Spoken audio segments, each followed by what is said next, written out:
नमस्कार, मैं हूं राम निरंजन। आप देख रहे हैं न्यूज 7 पूर्णिया।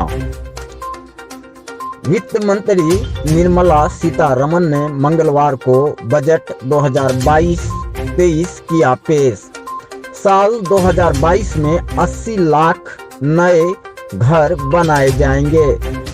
सरकार करेगी 4800 करोड़ रुपए का आवंटन। वित्त मंत्री निर्मला सीतारमण ने मंगलवार को संसद में आम बजट 2022-23 पेश कर दिया है। वहीं कोरोना काल में दूसरी बार और लगातार चौथी बार निर्मला सीतारमण बजट पेश कर रही है। यह मोदी सरकार के दूसरे कार्यकाल का चौथा बजट है। डिजिटल बजट पेश करने के दौरान वित्त मंत्री निर्मला सीतारमण ने कहा कि 2014 के बाद से मोदी सरकार का जोर गरीबों को सशक्त बनाने पर है। उन्होंने कहा कि गरीबों की क्षमता बढ़ाने पर जोर दिया जा रहा है। वित्त मंत्री निर्मला सीतारमण ने ऐलान किया है कि आगामी 3 वर्षों में बेहतर दक्षता वाली 400 नई पीढ़ी की वंदे भारत ट्रेनें लाई जाएंगी। यही नहीं, बजट भाषण के दौरान वित्त मंत्री सीतारमण ने कहा कि अब तकनीक से जुड़े विकास पर सरकार का ध्यान है। सरकार चुनौती उठाने की मजबूत स्थिति में है। वित्त मंत्री ने कहा कि यह अगले 25 साल की बुनियाद का बजट है। सरकार की योजना है कि आधुनिक बुनियादी ढांचे पर निवेश हो और इस बजट में आम निवेश को बढ़ावा मिलेगा। वहीं इन सब के बीच बजट के दौरान ही शेयर बाजार में भी अच्छी खासी तेजी देखी जा रही है। वित्त मंत्री ने बताया कि कोरोना महामारी और उसके पहले से चली आ रही चुनौतियों से प्रभावित आर्थिक गतिविधियों को तेज करने पर सरकार का जोर होगा। वहीं बिहार के भागलपुर में भी व्यापारी और आम लोग बजट पर ध्यान बनाए हुए हैं। बाकायदा इसके लिए बड़ी स्क्रीन लगाई गई है। बजट पर भागलपुर के व्यापारी और आम लोग क्या कहते हैं, आइए आपको हम सुनाते हैं। Bureau report, Bhagalpur. Latest news पाने के लिए चैनल को लाइक, सब्सक्राइब, शेयर जरूर करें। मोदी गवर्नमेंट के इस बजट को आप किस रूप में देख रहे हैं? वो देखिए, बजट इस बार का जो बजट पेश हुआ है वो बजट फ्यूचर एस्पेक्ट के लिए बहुत अच्छा है। करंट टाइम में उसका कोई रिजल्ट नहीं मिलेगा और डिजिटल वे में ये बजट बहुत अच्छा है। डिजिटलाइजेशन को लेके मोदी गवर्नमेंट ने जो इनिशिएटिव लिया है वो बहुत अच्छा है। इंफ्रास्ट्रक्चर में जो काम करने के लिए इनिशिएटिव लिया है वो बहुत अच्छा है। तो मिला जुला के बजट अच्छा है, बट यही है कि इसका अभी कुछ मतलब प्रेजेंट में कोई ऐसा नहीं दिखेगा, बट इन फ्यूचर अच्छा है। 60 लाख नई नौकरियों की जो बात हो रही है उसको किस रूप में देख रहे हैं आप? देखिए, नई नौकरियों की जो बात हो रही है, जब इंफ्रास्ट्रक्चर बनेगा, जब मैन्युफैक्चरिंग यूनिट्स लगेंगी तो लोगों को ऑटोमेटिक नौकरियां मिलेंगी। तो जब इंफ्रास्ट्रक्चर मजबूत होगा तो जॉब्स भी आएंगी और लोग अपने पैरों पे खड़े भी होंगे। नहीं, अक्सर जो नौकरियों की बात होती है लोग सरकारी नौकरी समझने लगते हैं, तो इसका कन्फ्यूजन। देखिए, मेरे अकॉर्डिंग हमारे यहाँ की जो युवा हैं वो कहीं ना कहीं इस चीज़ में ठीक है, लोग सरकारी नौकरियां चाहते हैं, बट वो खुद भी अगर कुछ करना चाहे तो कर सकते हैं। अच्छा, मतलब एक उद्यमी होने के नाते आपसे पूछें, युवा उद्यमी हैं तो आप 10 में से कितना नंबर दीजिएगा मोदी सरकार को इस बजट के लिए? कितना अंक देना चाहेंगे कुछ अपने स्तर से? देखिए, अगर 7 नंबर। अपना परिचय दीजिए। मेरा नाम प्रिया पांडे हुआ, मेरी कंपनी का नाम एग्रीफीडर एग्रीकल्चर सर्विसेज प्राइवेट लिमिटेड हुआ, मैं को फाउंडर हूँ एग्रीफीडर की। इस बार के बजट को आप किस रूप में देख रहे हैं? देखिए, ये बजट बहुत ही दीर्घकालीन सोच के साथ प्रस्तुत किया गया है।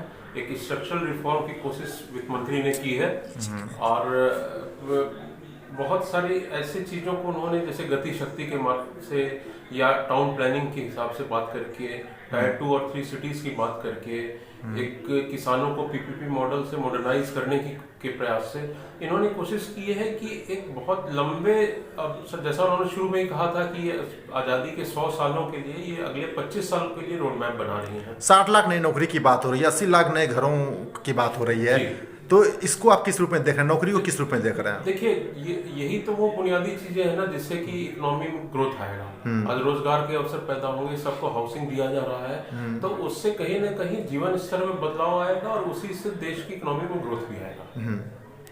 80 लाख नए घर की जो बात हो रही है, इसमें कुछ नया लग रहा है आपको? देखिए, 80 लाख जो नए घरों की बात हो रही है, तो आप ये सोचिए, आप ये समझिए कि रियल एस्टेट सेक्टर से प्रत्यक्ष या अप्रत्यक्ष रूप से 300 इंडस्ट्री जुड़ी होती है। तो अगर 80 लाख नए मकान बनेंगे तो आप सोच लीजिए कि कितनी उद्योगों को इससे सहारा मिलेगा, वो पूरी इकोनॉमी को इससे एक बूस्ट मिलने वाला है। मोदी सरकार के इस बजट को आप 10 में से कितना अंक देना चाहेंगे? कम से कम 7.5। 7.5। जी। अपना परिचय दीजिए। आलोक अग्रवाल, महासचिव ईस्टर्न बिहार इंडस्ट्री। सोचा ही नहीं गया है। मार्जिनलाइज क्लास के लिए भी इसमें अलग से कोई प्रावधान नहीं है। 3-4 बातें इसमें अच्छा लगा कि जैसे 20,000 किलोमीटर आपका नेशनल हाईवे बनाने हैं, उसके लिए अलग से वित्त प्रदत्त भी 25,000 करोड़ का कर दिया गया। 80 लाख नया घर के लिए 40,000 करोड़ अलग से डिप्यूट कर दिया गया। तो रियल एस्टेट जो कि रुका हुआ था उसको एक गति मिलने की है। रूरल एंटरप्रेन्योरशिप की बात हुई है और जिसमें भी नाबार्ड को मजबूत करने की बात हुई है। नाबार्ड एक ऐसी संस्था है जो कि देश को गठन में बहुत दिन से लगे हुए हैं और उनका हाथ मजबूत होना माने रियल कुछ काम होना। लेकिन अभी आप 200 चैनल का बात कर रहे हैं कि पीएम चैनल जिसके तहत आप पढ़ाएंगे, उसका कुछ दिशा निर्देश ही समझ में नहीं आ रहा है कि 2 साल का जो लॉस हुआ है वो एक टीवी चैनल कैसे उसको निकाल के ले आएगा। उद्यमिता पर अगर बात कर रहे हैं तो रोड मैप दिखनी चाहिए, वो अभी नहीं दिखा है।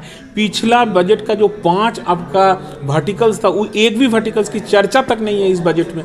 तो हम कहेंगे कि निराशा हाथ लगा है, क्योंकि आपने मध्यवित्त के बारे में कुछ नहीं सोचा है। मध्यवित्त के लिए ना आपका कोई इनकम टैक्स स्लैब बढ़ा, ना उसके लिए कुछ इम्पेटस। एक हाउसिंग लोन छोड़ के बाकी कुछ हमको इसमें समझ में नहीं आया। आप देश के हित के लिए सोच रहे हैं, सोच इसमें दिख रही है, लेकिन मैक्रो इकोनॉमिक्स पर, मैंने सारा देश का इकोनॉमिक्स तो ठीक है, लेकिन माइक्रो इकोनॉमिक्स आपके और हम में क्या प्रभाव पड़ेगा वो अभी दिल्ली दूर नजर आ रहा है। नौकरियां देखिए, इसमें 80 लाख नौकरी सृजन की बात होना है, 60 लाख, और वो भी मेक इन इंडिया के तहत। मेक इन इंडिया के तहत का मतलब क्या होगा कि आपका अभी आप डिफेंस में भी देखें कि 65% हमारा जो भी यहाँ प्रोडक्शन होगा, तो प्रोडक्शन यूनिट्स लगेंगे, मेक इन इंडिया होंगे, यहाँ तैयार होंगे, तो उसमें रोजगार का सृजन हो रहा है। आप ये मत समझिए कि गवर्नमेंट जॉब क्रिएट होंगे। ये 60 लाख नया मेक इन इंडिया के थ्रू होगा, ये अच्छी बात है, वेलकम है जी।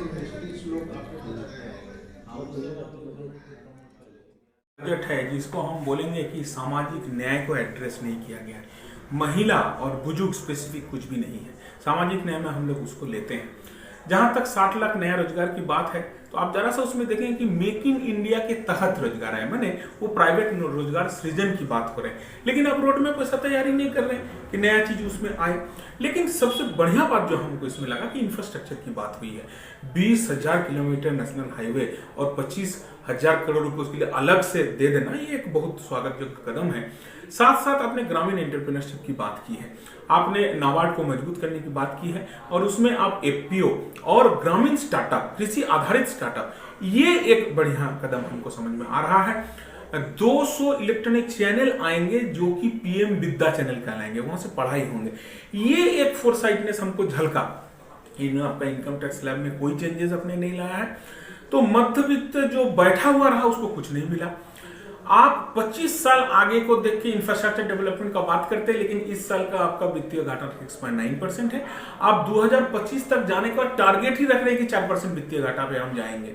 तो इसलिए हम बोलेंगे कि आपका सोच है, लेकिन उस सोच धरातल पे कैसे उतरेगा ये हमको थोड़ा सा इसमें। 80 लाख नए घरों की बात हो रही है। हाँ, खाली नई घरों की बात नहीं है, आप बिल्डिंग बाई लॉज को चेंज करने की बात कर रहे हैं, शहरीकरण के लिए टाउन लॉज को चेंज करने की बात कर रहे हैं, जो आज तक आदमी नहीं करता था। तो हमको लगता लगता है शहरीकरण में एक नया दिशा दिखेगा और मध्यवित्त के लिए यहाँ एक बहुत बड़ा केवल 80 लाख नया घर नहीं, उसके लिए 40,000 करोड़ रुपया आवंटन उसमें दिखाया गया है। तो ये एक बहुत अच्छा कदम हम मान सकते हैं। जो रियल एस्टेट सेक्टर एकदम बैठा हुआ है उसको एक बूम अप हम इसमें। अभी पिछले दिनों जिस तरह से रेलवे में भर्ती को लेकर हंगामा हुआ था, कहीं ना कहीं 7 लाख नई नौकरियों जो बात हो रही है, इस चुनाव 5 राज्य में चुनाव है, या कहीं चुनावी बजट है या फिर आम लोगों के आम दिनों का बजट है? नहीं, देखिए हम लोग का इंडिया में नौकरी बोल के हम लोग सरकारी नौकरी समझते हैं, लेकिन ये 60 लाख रोजगार सृजन की बात है और ये मेक इन इंडिया के तहत आएगा। आप देख रहे हैं कि डिफेंस में भी 65% आप कंफ्यूजन दूर कर रहे हैं कि सरकारी नौकरी नहीं है, नहीं ये कंफ्यूजन आप दूर कर रहे हैं। एग्जैक्टली, ये मेक इन इंडिया के तहत है और ये डिफेंस में भी आपका 65% में, ये स्वागत जब कदम है कि हम लोग इंपोर्ट के ऊपर डिपेंड करते थे, वो भी रशिया मैक्सिमम। आज रशिया यूक्रेन का जो संकट है उसमें अगर हम 65% मेक इन इंडिया पे ले आए हैं, अपना जो सुरक्षा बजट है, मान लीजिए